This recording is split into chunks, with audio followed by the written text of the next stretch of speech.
Hello students, आपको physics में एक न्यूमेरिकल बताने जा रहे हैं हम। ये है आपके आईआईटी जेईई मेन 2017 में पूछा गया था।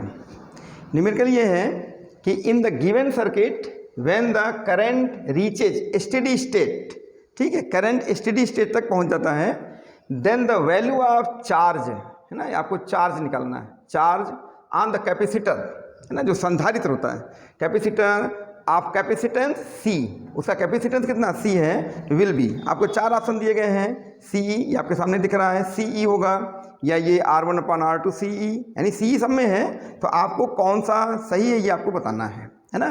एक अच्छा एग्जांपल है इसको लगाएं, है ना।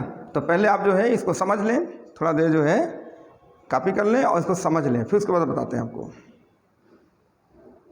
देखिए इसको हम थोड़ा सा हिंदी में भी एक्सप्लेन कर देते हैं ना, जैसे आप इंग्लिश मीडियम है या हिंदी मीडियम दोनों समझें। हमने वैसे तो इंग्लिश में ही क्वेश्चन लिख दिया है, हिंदी भी समझाते हैं। ये कह रहा है इन द गिवन सर्किट, जो आपका ये परिपथ दिया गया है, ये परिपथ, इसमें देखिए एक बैटरी लगी हुई है, इसके साथ एक रेजिस्टेंस लगा हुआ है। ये बैटरी का कोई इंटरनल रेजिस्टेंस नहीं है, ये एक्सटर्नल रेजिस्टेंस है, ध्यान रखिएगा। उसके साथ एक कैपेसिटर लगा हुआ है जिसका कैपेसिटेंस C है, उसके साथ भी एक रेजिस्टेंस लगा हुआ है R1, और उसके बाद एक बाहर और रेजिस्टेंस दे दिया है R2, है ना। इतना आपको दे दिया गया। तो क्या ये जो परिपथ है, इसमें जब बैटरी धारा देती है, जब बैटरी, हिंदी में समझा रहे हैं, जब बैटरी धारा देती है तो बैटरी से जब धारा चलती है तो अपनी अस्थायी अवस्था में पहुंच जाती है, स्टेडी स्टेट। आपने लिखा कि in the given circuit when the current reaches steady state, धारा स्थायी अवस्था तक पहुंच जाती है। इसका मतलब क्या हो, पहले आप समझिए, फिजिक्स समझिए इसकी। इसका मतलब ये हुआ कि कैपेसिटर, जब ये तो चार्ज था नहीं, है ना, अभी डिस्चार्ज था, उसके बाद जब हमने यहाँ से बैटरी स्विच ऑन किया तो धारा जाने लगी, तो कैपेसिटर क्या होने लगा, चार्ज होने लगा। जब चार्ज होने लगा तो होगा क्या, चार्ज होते होते ये फुल चार्ज हो जाएगा, और जब फुल चार्ज हो जाएगा तो उस समय धारा लेना ये बंद कर देगा। जब धारा लेना बंद कर देगा उस अवस्था को हम लोग क्या बोलते हैं, स्टेडी स्टेट बोलते हैं, स्थायी अवस्था बोलते हैं। दूसरी खास बात इसमें समझिएगा कि जब तक ये चार्ज हो रहा था ड्यूरिंग, है ना, चार्ज, तो जब ये चार्ज हो रहा था तो उस समय इसमें करंट जा रहा था। लेकिन जब ये चार्ज यानी कि आवेशित हो गया, यानी चार्ज्ड, है ना, यानी कि जो चार्ज हो चुका है, तब इसमें कोई करंट नहीं जाएगा, यानी कि नो करंट, इसमें कोई करंट फ्लो नहीं होगा। ये बहुत ज़रूरी है समझना। बहुत से स्टूडेंट इसको समझ नहीं पाते, फिर न्यूमेरिकल गलत कर देते हैं और फिर कैलकुलेशन में R1 को भी काउंट करने लगते हैं। ये चीज़ नहीं है ना। तो हम आपको फिर समझा रहे हैं कि जो आपका ये जो परिपथ दिया गया, सर्किट दी गई है, इस सर्किट में जब ये करंट चल रहा है और करंट का जो स्टेडी स्टेट है, स्थायी अवस्था है, उस अवस्था में कह रहा है कि इस संधारित्र या इस कैपेसिटर पर कितना चार्ज आ गया है, कितना चार्ज आया, वो चार्ज निकालना है, यानी U R to find Q निकालना है। ये Q निकालना है आपको इस पर, है ना, इसकी प्लेटों पर। और ऑन द कैपेसिटर आप कैपेसिटेंस C, जबकि इसकी जो धारिता है उसकी धारिता कितनी है, C है, ये आपको ध्यान रखना है। तो बताइए ये कितना चार्ज ले पाएगा इस बैटरी से, जिसकी इलेक्ट्रोमोटिव फोर्स कितना है, E है ना, EMF। ठीक है, तो ये आपके सामने चार ऑप्शन दिए गए हैं, इन ऑप्शन में कौन सा करेक्ट है वो आपको बताना है। तो चलिए इसको शुरू करते हैं। तो आपको हमने हिंदी में, अंग्रेजी में सबको समझा दिया है। आप कैसे निकालते हैं, पहले इसकी थ्योरी आपको हम समझा देते हैं। कैसे, उसने कहा है कि स्टेडी स्टेट, यहाँ देखिए हमने कहीं लिखा होगा देन द वैल्यू ऑफ ये करंट रीचेज स्टेडी स्टेट, ये स्टेडी स्टेट, ये ध्यान दीजिएगा। अगर स्टेडी स्टेट लिख दिया गया है, इसका मतलब हो गया कि जो कैपेसिटर है वो चार्ज्ड है, यानी कि आवेशित हो चुका है। जब आवेशित हो गया तो अब बताइए, जब ये खा पी चुका है, पूरा पेट इसका भर गया है, तो ये अपने साथ लगा हुआ रेजिस्टेंस, इनको नहीं ना इनको, अपने साथ जो लगा हुआ रेजिस्टेंस है उसमें धारा नहीं जाने देगा। ये कॉन्सेप्ट आप ध्यान रखिएगा। कभी कैपेसिटर से लगा हुआ जो रेजिस्टेंस होता है उसमें धारा नहीं जाएगी। कब, जब कैपेसिटर चार्ज्ड हो, यानी कि आवेशित हो चुका है, तब। इसको ध्यान से समझ लीजिए आप। तो इसमें कोई करंट नहीं है, कि हमने लिख दिया नो करंट, तो इसमें धारा नहीं जाएगी। तो अब हमारे पास दो एक्टिव रेजिस्टेंस है, कौन कौन, R और R2। अब सर्किट में देखिए, ये इसको हम ना समझेंगे, है ना, कि नहीं है, ऐसा समझिए। तो कैसे करते हैं हम, सबसे पहले स्टेडी स्टेट में पहले करंट निकालते हैं। तो करंट कैसे निकालते हैं, अब देखते हैं यहाँ से, इसको समझिए। ये स्टेडी स्टेट हो गई, ये खा चुका है, तो धारा कैसे निकालेंगे, I के लिए आप जानते हैं V बराबर IR का जो फार्मूला लगाते हैं, तो I इज इक्वल टू जो EMF होगा वो अपान टोटल रेजिस्टेंस। तो ये टोटल रेजिस्टेंस होगा वो आपका इस तरह, देखिए करंट आ रहा है ना, ये करंट आ रहा था, इस तरह से आ रहा है। तो ये जो R है इसको नहीं लेना है, इधर नहीं जाना है। R जो है वो ऐसे यहाँ नहीं जाएगा, यहाँ बिल्कुल ये बंद हो गया क्योंकि ये स्टेडी स्टेट है। तो ये R में धारा आएगी, फिर ये धारा इसमें आएगी और इसमें चली जाएगी। इसमें धारा क्यों नहीं जाएगी? क्योंकि कैपेसिटर चार्ज्ड है। कान खोल के सुन लीजिए, कैपेसिटर चार्ज है। जब ये चार्ज हो चुका है तो इसमें धारा नहीं जाने देगा। जैसे आप लोग अपना मोबाइल चार्ज करते हैं तो आखिर जो वो चार्ज हो जाता है तो लिख के आता है अनप्लग द चार्जर, है ना, फुली चार्ज हो गया। जब चार्ज हो गया तो करंट वो नहीं लेगा। तो ये करंट नहीं लेगा, तब जब ये करंट, अब इसमें तब भी करंट आ रहा है, तो करंट जब आ रहा है तो इस रास्ते से आएगा तो, लेकिन इस जंक्शन पे आते हुए जब जहाँ पहुँचेगा तो इधर को नहीं जाएगा। तो ये करंट इसमें ऐसे चलाएगा। जब चलाएगा तो रास्ते में एक रेजिस्टेंस और मिला, तो ये रेजिस्टेंस साथ में ये रेजिस्टेंस आपका सीरीज में आ जाएगा, यानी कि श्रेणी क्रम में आ जाएगा। तो इसका जो इक्विवेलेंट रेजिस्टेंस होगा, तुल्य प्रतिरोध जिसको बोलते हैं, वो कितना हो जाएगा? R plus R2। और EMF कितना चल रहा है? E। तो इसकी करंट क्या होगी? E अपान R प्लस R2। इसको हम यहाँ पे लिखते हैं, है ना। तो देख लीजिए, इसको कॉपी कर लीजिए पहले, फिर हम क्वेश्चन को आगे बढ़ाते हैं। क्वेश्चन लगने में ज़्यादा समय नहीं लेता है, मुश्किल से मुश्किल ये क्वेश्चन आपको लगाने में 30 से 40 सेकंड लगेगा, है ना। लेकिन कॉन्सेप्ट हम समझा रहे हैं उसमें थोड़ा समय लगेगा। आपको बता दें, ये सब जानकारी जब अच्छे से रहती है तो आराम से लगा ले जाओगे। अब बहुत से स्टूडेंट क्या करेंगे, R से चले, यहाँ से चलेंगे फिर इधर भी चले जाएंगे, जबकि ये फुल चार्ज है, यानी कि ये क्या है, ये चार्ज्ड है ना, यानी कि अब ये करंट नहीं लेगा, यानी स्टेडी स्टेट हो गई। ठीक, तो स्टेडी स्टेट में तब ये क्या होगा, इसमें हमने बता दिया कि धारा अब आएगी तो इधर नहीं जाएगी। ये देखिए हमने रास्ता यहाँ बंद कर दिया, है ना, यहाँ प्रवेश निषेध लिख दिया, और ये यहाँ से इसमें चली जाएगी, फिर धारा ऐसे चली जाएगी।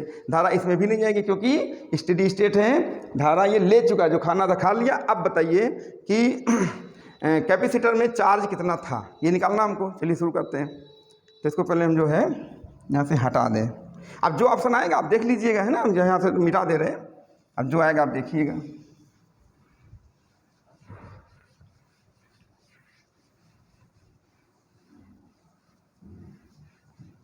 देखिए न्यूमेरिकल को, फिजिक्स को जो है बहुत ही अच्छे से पहले अनुभव करिए, है ना, एक्सपीरियंस करिए कि हम यहाँ पे क्या चीज़ देख रहे हैं, उसके अंदर तक जाइए।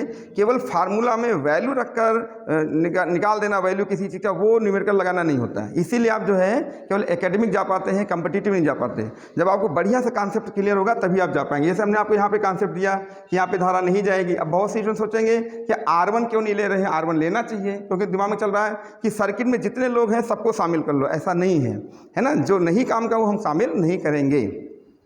तो यहाँ पर जो हम करंट जो अभी कैलकुलेट करेंगे वो स्टेडी स्टेट में करंट करेंगे, यानी कि हम यहाँ लिखेंगे स्टेडी स्टेट, इन स्टेडी स्टेट। तो the current in the circuit,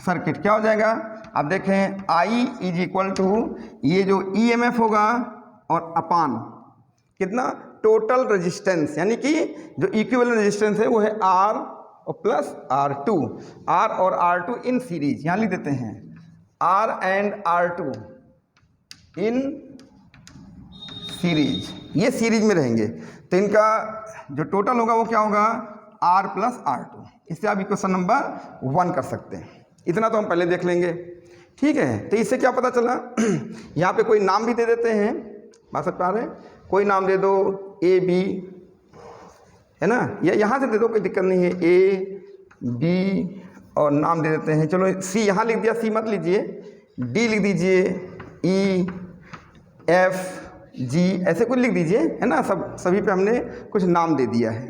तो अब आपको ये देखना है कि यहाँ पर जो है जो FG है, FG, इसके जो एकरास जो इसके सिरे हैं उनके बीच में कितना वोल्टेज आएगा, वो वोल्टेज आपको पहले निकालना पड़ेगा। तो आपने ओम ला पढ़ा है, V इक्वल टू IR, तो वहाँ से इसको निकालते हैं। तो यहाँ पे जो R2 रेजिस्टेंस है इसके सिरों के बीच कितना वोल्टेज आएगा, तो आप जानते हैं जो वोल्टेज इनके सिरों के बीच आएगा वही वोल्टेज इनके सिरों के बीच आ जाएगा, EF। देख रहे हैं ना, जो वोल्टेज यहाँ पे आएगा वही वोल्टेज यहाँ पे आएगा। तो बस हम यहीं से वोल्टेज से निकाल लेंगे। तो सबसे पहले क्या निकालेंगे, R2 के सिरों के बीच वोल्टेज डिफरेंस क्या आएगा, यानी कि वोल्टेज अक्रॉस ईजी। तो यहाँ लिख देंगे वोल्टेज अक्रॉस एफ जी, है ना, एफ जी यहाँ पे दिख रहा होगा।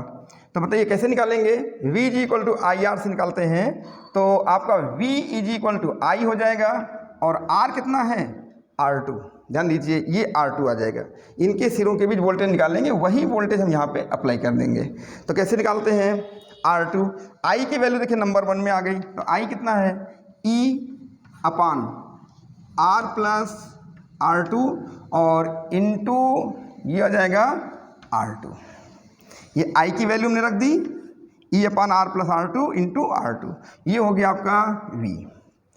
अब ये वोल्टेज जो आपका आया है, यही वोल्टेज काम करेगा इनके सिरों के बीच, यानी कि जो कैपेसिटर है उसके प्लेट के बीच में के सिरों पर भी यही वोल्टेज काम करेगा। ये समांतर क्रम हो गया ना, ये और ये आपका पैरेलल है। तो पैरेलल में वोल्टेज डिवाइड नहीं होता, जो वोल्टेज यहाँ पर रहेगा वही वोल्टेज यहाँ पर रहेगा, इसलिए सी के सिरों के बीच जो वोल्टेज होगा वो सेम टू सेम यही होगा। तो आपने चार्ज के लिए फार्मूला पढ़ा है Q is equal to C V, ये फार्मूला आपने पढ़ रखा है, वो यहाँ से लगा देंगे, ठीक है। जैसे आप कॉपी कर लीजिए। तो देखा स्टेडी स्टेट में, अब बताइए आपने स्टेडी स्टेट लिखा तो यहाँ पर हमने R1 को काउंट नहीं किया, किसको किया, R और R2 को, ये यहाँ पर हमने क्रॉस लगा दिया, यहाँ पे नहीं धारा जाएगी। देखिए R प्लस R2, यही सब समझना है। जब सीख जाओगे ना तो हमारे समझाने से एक न्यूमेरिकल समझ जाओगे तो आप कई न्यूमेरिकल लगा भी लोगे, है ना। तो हम एक न्यूमेरिकल के बहाने से आपको कई चीज़ें बता रहे, वो समझिए, कॉन्सेप्ट समझिए।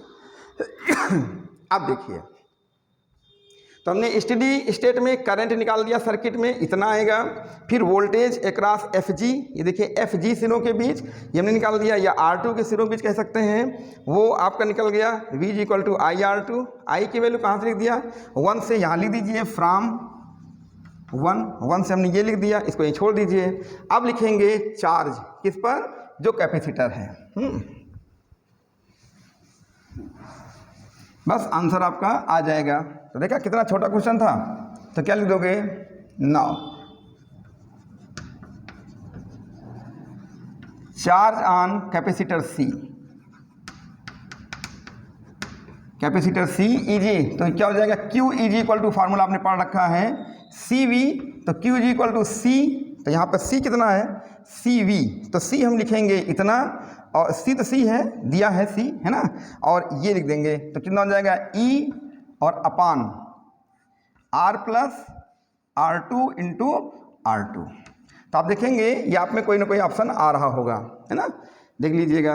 तो आप में जो भी ऑप्शन सही हो, फर्स्ट सेकंड थर्ड फोर्थ, वो अपना टिक कर लीजिएगा। बस मेन चीज़ समझिए कैसे निकाला गया। जब आपको कॉन्सेप्ट एकदम क्लियर रहेगा कि संधारित्र की क्या आदत है, कैपेसिटर की क्या आदत है, कि पहले क्या करता है, ये अपने को चार्ज करता है, बैटरी से धारा लेता रहता, जब अपने को चार्ज कर लेगा, बस अपने साथ जो उसके साथ जो सीरियल में जो लगे होंगे सीरीज में, उसमें धारा जाना रोक देगा, यानी धारा को रोक ही देगा। फिर कहेगा यही स्टेडी स्टेट है। तो देखिए ये क्या है, चार्ज हो गया, ये अपने में धारा रोक देगा। तो इस रेजिस्टेंस में, इसके साथ जो रेजिस्टर लगा है, इसमें धारा को नहीं जाने देगा। ये पूरा रास्ता बंद हो चुका है, रास्ता बंद। अब रास्ते ये खुले हुए, देखिए ये करंट गया, ये रास्ता देखिए खुला, इसे दिखा रहे हैं आपको, ये आ रहा है, ये आ रहा है, ये आ रहा है, ये इस तरह से धारा चलेगी, इसमें धारा नहीं जाएगी।